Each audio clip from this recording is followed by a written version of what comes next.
good morning, or whenever you're watching this. It's a little bit of I would call it brisk. I think it's not quite too cold, but it's not warm.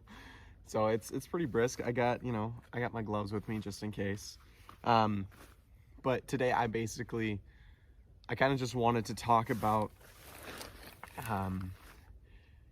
becoming a naturalist and its vagueness, or at least common misconceptions when you first get into being in nature and studying it in different ways. And I think that's where the misconception starts right there, is the word study. One thing that troubled me, at least when I first started going out in nature and actually seeing things and cataloging things with my mind, it was that I thought I had to know the names of every single species and every single thing that I see beforehand. But that could not be further from the truth.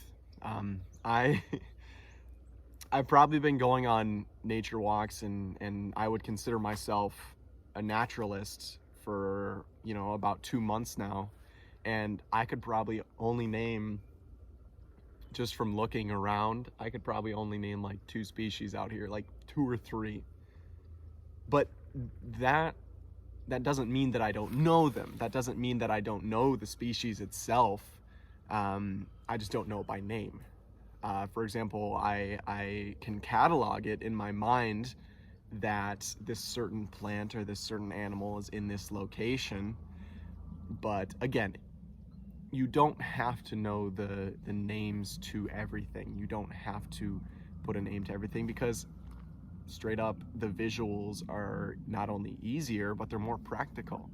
You can see things change through time, just physically, and it's a whole lot of an easier place to start with when you're actually going to, quote, study things, because I think, again, study is such a vague term. It can mean so many different things.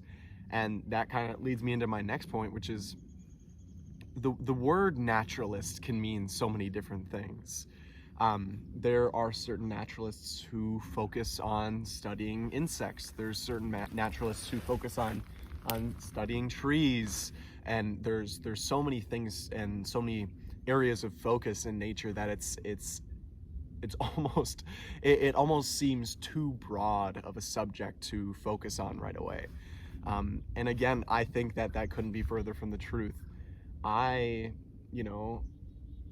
started by just looking at moss, for example.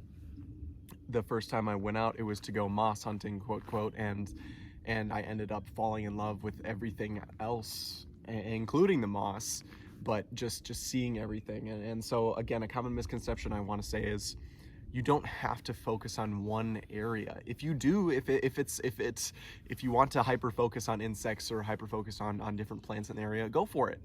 But I think if you're a beginner and you're saying, well, I don't know much about these certain things, again, I think the lack of knowledge shouldn't prevent you from just going out there. It shouldn't prevent you from saying, you know what, I don't know what this species is, but it's cool and I enjoy looking at it. I enjoy seeing it. I've seen it in more than one places than this. Or the opposite side of things, where I've never seen this before. This is absolutely incredible. The discovery of something new, as well as the repetition of something you've seen before, is beautiful, especially when it's nature. You can tell that there's more to it, because surface level, a forest just seems like a bunch of trees stuck together, just kind of hanging out next to each other. But once you start noticing the little tiny bit of patterns in what grows where, once you start noticing how things are growing and where, it really puts a new perspective on it. So again, if I had to say anything, please don't let the lack of knowledge prevent you from, again, being out here, going out in the field, going out in nature, and just appreciating it. Because if I had to come up with one definition for what a naturalist is, it is someone who appreciates nature. It's someone who sees the hidden beauty of nature. Sure, there's the surface level beauty of nature, of absolutely amazing colors, the greens of leaves, the deep, sometimes brown of water, of swamp water, the light browns of dead grasses and of tree trunks. And like, there's so many things to look at surface level.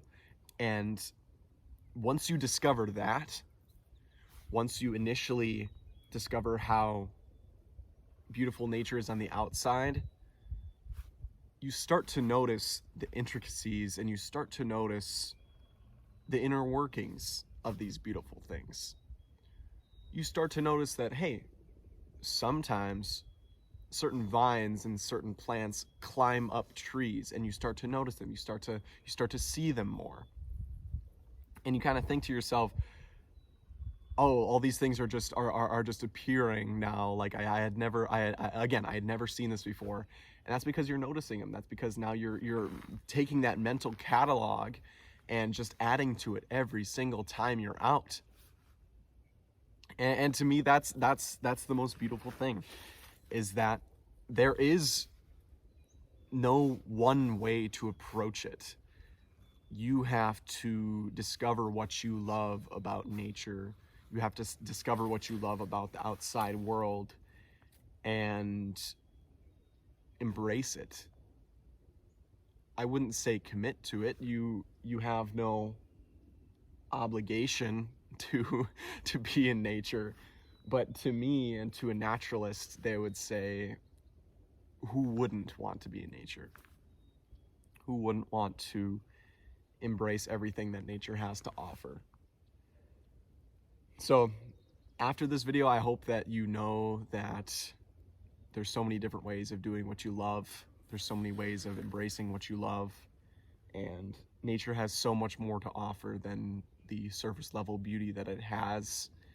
And it's truly a thing to be discovered, a thing to be learned, as well as a thing to be appreciated overall.